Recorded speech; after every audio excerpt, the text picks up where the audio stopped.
আজকের সংবাদ, শেখ হাসিনা সীমান্তের ওপারে বসে নতুন ষড়যন্ত্রে মেতে উঠেছেন বললেন রিপন। উপজেলায় আওয়ামী লীগের কার্যালয় দখল করে বিএনপির সাইনবোর্ড। আরও থাকছে আন্তর্জাতিক অপরাধ ট্রাইব্যুনালে শেখ হাসিনার বিচার দাবি। এতক্ষণ শুনছিলেন সংবাদ শিরোনাম, এখন শুনবেন বিস্তারিত।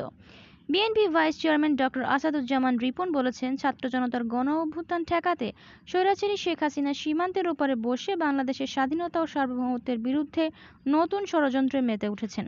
তিনি আরও বলেন, নিজ দেশের জনতার বিরুদ্ধে গণহত্যা ও মানবতা বিরোধী অপরাধের কারণে ভবিষ্যতের বিচারের মুখোমুখি হওয়া থেকে নিষ্কৃতি পাওয়ার জন্য আওয়ামী লীগের দুষ্কৃতকারীদের দিয়ে ষড়যন্ত্রমূলক কাজ করাচ্ছে। এ ব্যাপারে সবাইকে সজাগ থাকতে হবে ও প্রতিরোধ গড়ে তুলতে হবে। কেন্দ্রীয় কর্মসূচির অংশ হিসেবে সোমবার দুপুরে নারায়ণগঞ্জ জেলা ও মহানগরের বিভিন্ন স্থানে ছাত্র আন্দোলনের হতাহত পরিবারদের সদস্যের সাথে সাক্ষাৎ শেষে এসব কথা বলেন রিপন।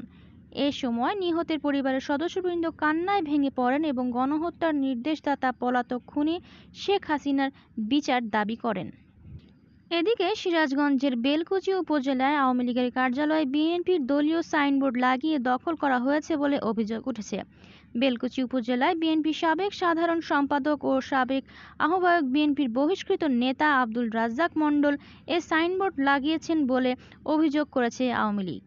সিরাজগঞ্জ ৫ আসনের সাবেক এমপি ও সাবেক মন্ত্রী আব্দুল লতিফ বিশ্বাস অভিযোগ করে জানান, আওয়ামী লীগের সভাপতি শেখ হাসিনা প্রধানমন্ত্রীর পদ থেকে পদত্যাগ করে দেশত্যাগের পর ৫ আগস্ট বিকেলে প্রথমে বেলকুচি উপজেলায় আওয়ামী লীগ কার্যালয় ভাঙচুর করে বিএনপি, জামাত ও আন্দোলনকারীরা।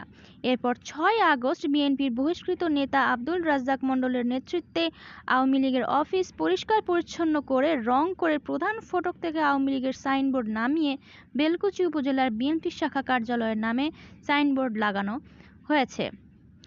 আরও থাকছে, ছাত্র জনতার বিরুদ্ধে গণহত্যা চালানোর অভিযোগে আন্তর্জাতিক অপরাধের ট্রাইব্যুনালের মাধ্যমে শেখ হাসিনার বিচারের দাবি জানিয়েছেন বৈষম্য বিরোধী ছাত্র আন্দোলন। আজ সোমবার ঢাকা বিশ্ববিদ্যালয়ের রাজু ভাস্কর্যের পাদদেশে আয়োজিত এক সমাবেশে তারা এ দাবি জানান। কর্মসূচিতে বৈষম্য বিরোধী ছাত্র আন্দোলনের অন্যতম সমন্বয়ক সার্জিস আলম বলেন, আমরা ৫ আগস্ট দেশ থেকে স্বৈরাচার বিতাড়িত করার পর ৬ তারিখ থেকে কিছু কুচক্রী মহল কুৎসা করার চেষ্টা করছিল। আমরা ছাত্র জনতা তা প্রতিরোধ করেছি।